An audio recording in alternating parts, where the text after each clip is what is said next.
step in our series of drills for footwork is going to be the first step drill. There's 4 drills that we're going to be working on.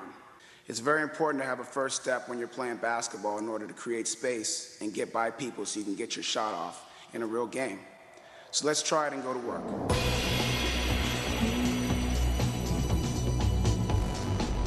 Okay, this is the extension cone drill. There are 5 cones here set up in spacing depending on how far you can extend on your first step drill. When you start off in your extension cone drill, you want to make sure your body is first in a triple threat stance. Triple threat stance means your feet and toes are forward, your toes are under your feet, not pulling out. You want to get your feet inside your shoulders and under your hips. That's where your explosion points are from. After we do that, we want to get on the balls of our feet. It's very important that we get on the balls of our feet and not our heels so we get explosion points forward.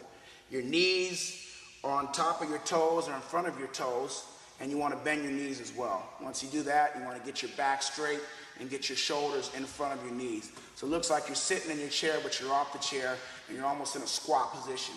This is where your power and most of your explosion is going to come from you staying in this triple threat stance. So let's start off with our extension step movement with the student at JWBasketball. If you notice his posture is low, shoulders are forward, knees are bent, toes are facing forward, knees are in front of the toes, and he's ready to explode. He's got his hand behind the ball, and he's in power position right now, and he keeps his shoulders low. Let's try the first one. Okay, the stance is there on the balls of his feet.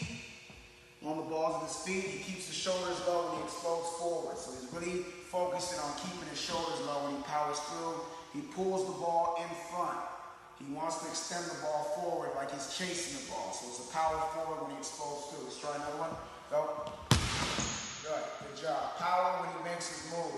All the moves are about power. He's trying to explode every time when he gets from one cone to the other.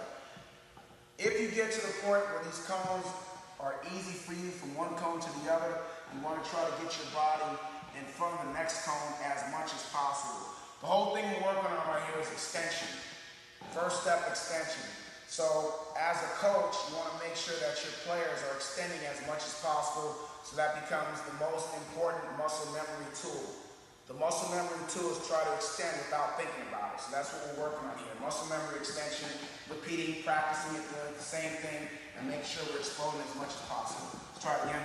Go. Good job. Staying low, power through.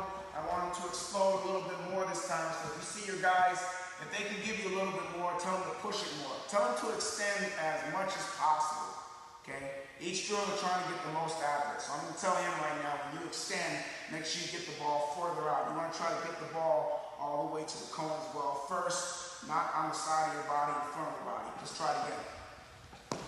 Very good. That was the best one right there. He extended as much as possible. He keeps himself low. Knees are bent, shoulders are forward. We always want to practice perfect posture. Perfect posture is going to relay over to the game. Perfect posture, perfect practice, perfect game situation. All right, now we're going to switch to the left hand. Left hand extension cone drill. When you're going with the left hand dribble, it's the right foot that's extending first. And the left foot's the power foot. So we power through.